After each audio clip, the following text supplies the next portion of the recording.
हजारों लोग मेरे पास आए, 12th की एनसीईआरटी खत्म कर दी मैंने। अच्छा, कितनी बार? 10 बार। ओहो, 10 बार जी। कौन है 18वीं शताब्दी का आउटस्टैंडिंग शासक? आउटस्टैंडिंग शासक। पहले चैप्टर का सवाल का जवाब नहीं दे पाते। पहले चैप्टर, पहले, तब क्यों पढ़ रहे हो? जो कंपटीशन चाहोगे हिंदुस्तान में निकलेगा, लेकिन कमांड कर लो। दावा के साथ कह रहा हूं, चाहे कोई भी आदमी हो जो भी 5 साल, 6 साल, 7 साल, 8 साल से तैयारी कर रहा हो और उसका सिलेक्शन नहीं हो रहा है, आप मिलिए हमसे।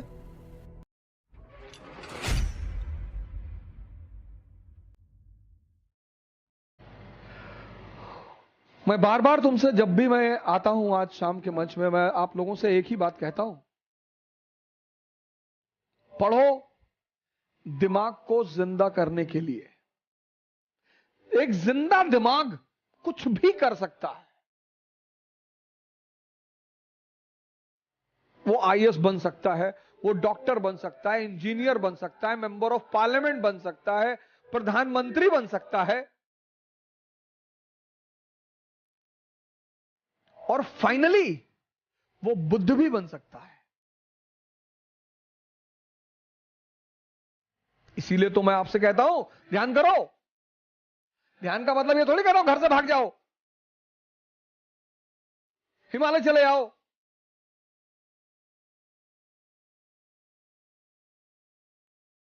अगर एक किताब पढ़ते हो, खत्म करते हो, और उस किताब की कहानी ही तुम्हें नहीं पता, हजारों लोग मेरे पास आए, 12th की एनसीईआरटी खत्म कर दी मैंने। अच्छा, कितनी बार? 10 बार। ओहो, 10 बार जी। अच्छा, तो आप एक काम करो, रिवीजन करके 2 दिन बाद आओ। नहीं नहीं नहीं, आप पूछो। नहीं नहीं, रिवीजन कर लो। नहीं, आप पूछो। कौन है 18वीं शताब्दी का आउटस्टैंडिंग शासक? आउटस्टैंडिंग शासक, ये तो नहीं लिखा है उसमें। अच्छा, महादजी सिंधिया की उपलब्धियां बताओ 18th सेंचुरी में। महादजी सिंधिया और सिंधिया और होलकर के बीच निरंतर जो लड़ाई चल रही थी, उसकी वजह बताओ।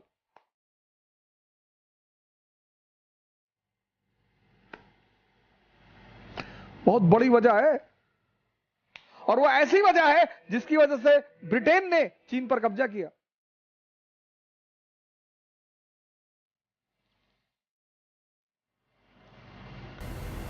पहले चैप्टर का सवाल का जवाब नहीं दे पाते। पहले चैप्टर, पहले,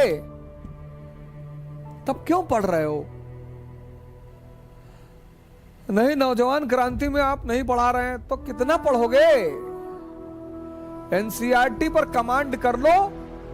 जो कंपटीशन चाहोगे हिंदुस्तान में निकलेगा, लेकिन कमांड कर लो। दावा के साथ कह रहा हूं, चाहे कोई भी आदमी हो जो भी 5 साल, 6 साल, 7 साल, 8 साल से तैयारी कर रहा हो और उसका सिलेक्शन नहीं हो रहा है, आप मिलिए हमसे।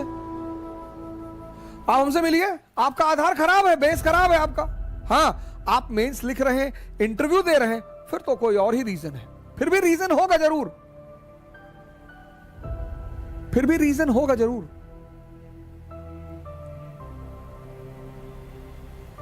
तुम्हें कहानियां ऐसी समझ में आती नहीं, तुम रटते हो तो तुम्हारे मन को मजा नहीं आता, तुम्हारे मन में ये चीजें रिपीट नहीं होती, क्योंकि तुम समझते नहीं हो।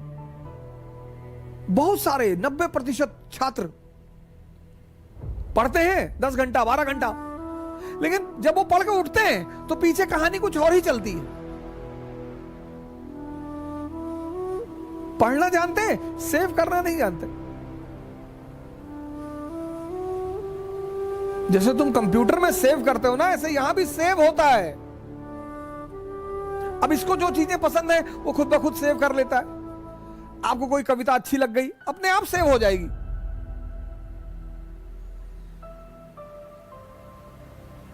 कोई दीवाना कहता है, कोई पागल समझता है, मगर धरती की बेचैनी को बस अंबर। जो चीज आपको अच्छी लग जाएगी, जो आपके मन को अच्छी लगे, खुद ब खुद सेव हो जाएगी। आपने कोई गाने याद थोड़ी किए, याद हैं, क्योंकि आपके मन को उसमें रस मिला, उसने सेव कर लिया। लेकिन जब आपने अमेरिकी क्रांति पढ़ी, इसको रस मिला ही नहीं। इसने सेव ही नहीं किया। अब आपके सामने एक बहाना है, रिवीजन नहीं हुआ है। तो गाने का कौन सा रिवीजन करते हो? 10-10 गाना याद है, 20-20 गाना याद है, 50-50 गाना याद है, फिल्मों की स्टोरी याद है, वहां कौन सा रिवीजन? वहां भी तो रिवीजन नहीं करते। तुम सेव करना भूल गए हो, तुम समझना भूल गए हो। एक पक्षी है रैवन, वो बाज के कंधे पे जाके बैठ जाता है, और बाज शाहीन, पक्षियों का राजा है शाहीन, शेर के मुंह से गोश्त निकाल लेता है। शेर जब उसकी आवाज सुनता है तो शेल्टर मांगने लगता है, भागने लगता है। उसके कंधे पे जाके रैवन नाम का पक्षी बैठ जाता है।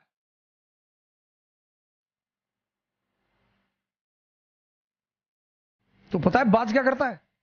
अपनी उड़ान बढ़ाने लगता है, उड़ान। और जैसे जैसे उसकी ऊंचाई बढ़ती रहती है, ऑक्सीजन लेवल कम हो जाता है, रैवन को भागना पड़ता है। अपनी ऊंचाई बढ़ाओ, इतनी बढ़ाओ कि जितने लोग तुम्हें दबाना चाहते हैं उनका दम घुटने लगे, वो खुद ही भाग जाए। क्योंकि जब तक तुम कमजोर रहोगे तुम्हारा शोषण होगा। तुम किसी भी जाति के हो, किसी भी धर्म के हो, क्या फर्क पड़ता है? जब तक तुम कमजोर हो, जब तक तुम डिपेंडेंट हो, तुम्हारा शोषण होगा। नियम है, नियम है, नियम। अपनी सारी ताकत अपने में लगाओ और अपनी ऊंचाई को इतना बढ़ाओ, इतना बढ़ाओ कि तुम्हारे जितने अगल बगल लोग